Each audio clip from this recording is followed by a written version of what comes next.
Hi guys, my name is Priyanshu and you're watching Insanglo Hub. In this video, we will discuss about the question number 2b. Before starting this, I want to share something. We are providing all type of answers in the PDF and the handwritten form. Before starting this, I want to share something.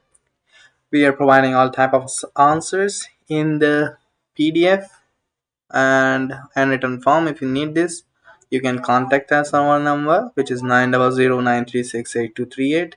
This is our WhatsApp number. You can message or call anything.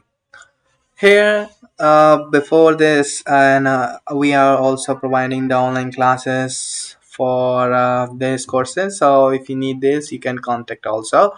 Now, question number 2b is: do you think growth and development are different terms? If yes, then how?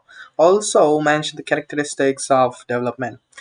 This question is taken from lesson 9. And if you and we have prepared all the answers accordingly, according to the world limits or according to the you know so, if you need all the answers, so you can contact us. We will provide all the answers on your WhatsApp, or if you need a handwritten copy, so you can contact also.